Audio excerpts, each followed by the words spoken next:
Saudara-saudari, Bapak dan Ibu, rekan-rekan muda, anak-anak semuanya, Shalom Alaikum.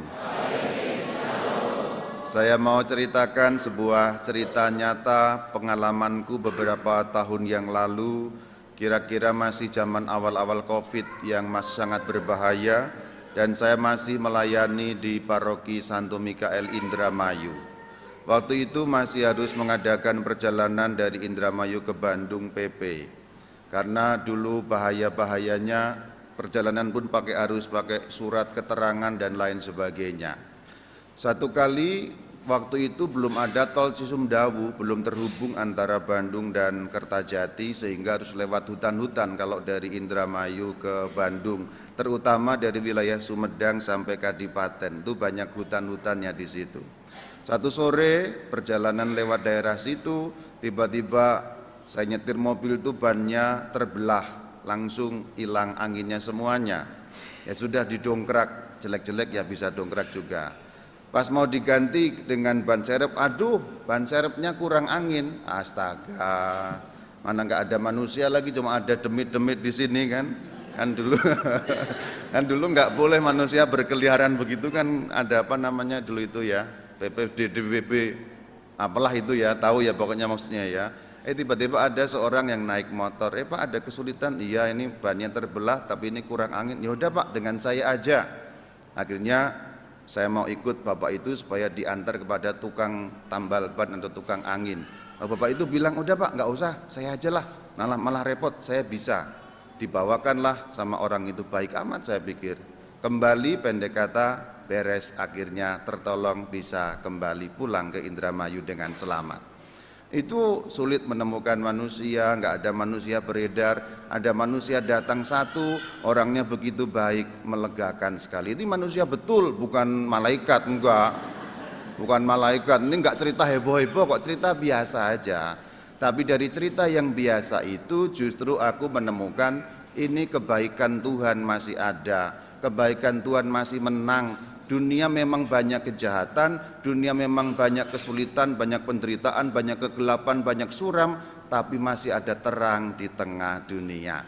Dari situ saya merasakan betapa Tuhan masih ada kebaikan di dunia ini. Saudara-saudari, pengalaman yang kuceritakan ini nyata dan cocok dengan firman Tuhan yang kita dengar dalam bacaan ketiga dari Injil Matius, bahwa hari ini kita menerima firman terang dunia, garam dunia. Lalu kalimat terakhir, yang 3 kalimat terakhir di bagian bawah, hendaklah orang melihat cahayamu, kemudian melihat perbuatanmu yang baik, kemudian kalimat terakhir apa? Memuliakan Bapamu yang di surga.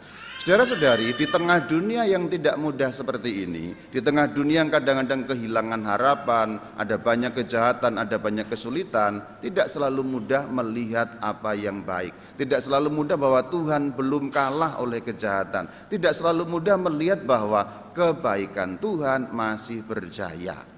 Kalau kita membaca Injil yang kita dengar hari ini, Injil Matius, kita nggak boleh lepas dari firman dari kitab Kejadian. Apa firman kitab Kejadian? Jadi Injil hari ini mesti dibaca menggunakan teropong dari kitab Kejadian.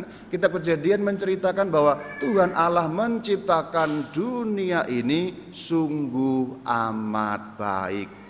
Loh katanya sungguh amat baik, loh kok jadi begini?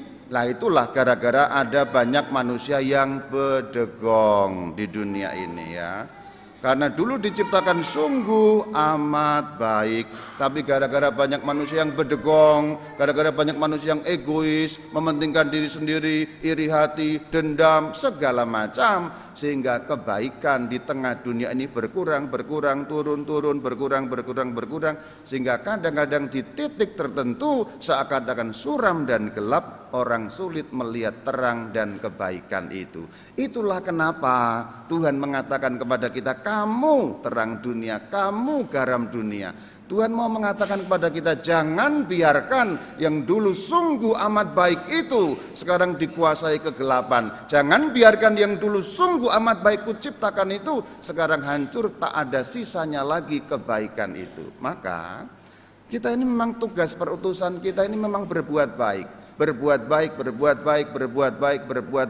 sehingga apa yang diciptakan Tuhan sungguh amat baik, kelihatan ada, betul ada, lalu orang memuliakan Bapa di surga. Itu kan pengalaman saya itu, di tengah dunia yang penuh dengan COVID waktu itu, ya pokoknya susah sekali hidup di dunia ini. Ada bapak-bapak berdatang yang saya nggak kenal, dan orang itu saya yakin tulus. Karena apa? Buktinya apa? Saya bayar nggak mau, saya sampai paksa-paksa nggak mau, dia juga maksa nolak, meskipun akhirnya saya paksa. Itu nggak ada satu niat untuk menerima balasan atau apa saja, memang betul-betul hanya baik, kebaikan. Dan dari situ saya, oh Tuhan masih ada baik di dunia ini, memuliakan Bapa di surga. Jadi tugas perutusan kita memang berbuat baik, berbuat baik, berbuat baik. Supaya apa sih? Sungguh amat baik itu menjadi nyata betul-betul di tengah dunia. Namun hati-hati saudara-saudari, perbuatan baik di atas bumi ini, perbuatan baik manusia itu kadang dipelintir hanya untuk kepentingan-kepentingan sempit. Karena tidak semua perbuatan baik betul-betul perbuatan baik. Memang terlihat baik, orang menikmati apa yang baik, tetapi kadang terjadi di dunia ini perbuatan baik itu hanya demi kepentingan pribadinya sendiri. Saat itu garam menjadi tawar. Jadi memang kita, tugas perutusan kita berbuat baik supaya sungguh amat baik menjadi nyata, itu betul. Tetapi perlu hati-hati, ada kalanya garammu menjadi tawar. Kapan disebutnya garam menjadi tawar? Kalau perbuatan baik tujuannya hanya untuk kamu sendiri. Kalau kamu berbuat baik hanya untuk egoismu sendiri. Kalau perbuatan baikmu hanya untuk kepentinganmu sendiri, itu saat garam berubah menjadi tawar. Kenapa? Mari kita lihat firman hari ini di bagian kalimat terakhir. Di bagian kalimat terakhir ada 3 kalimat dari firman hari ini. Kamu terang bercahaya, kamunya berbuat baik, lalu orang melihat perbuatanmu yang baik, berarti mengalami. Kalimat nomor 3 apa? Memuliakan Bapamu yang di surga. Jadi kalau perbuatan baikmu itu tidak sampai kepada orang melihat dan memuliakan Bapa yang di surga, artinya hanya perbuatan baik itu berhenti pada kamu hanya demi kepentinganmu, itu artinya garammu menjadi tawar, tidak ada gunanya dan untuk diinjak-injak saja. Artinya apa? Tidak benar-benar baik. Ini perlu kehati-hatian.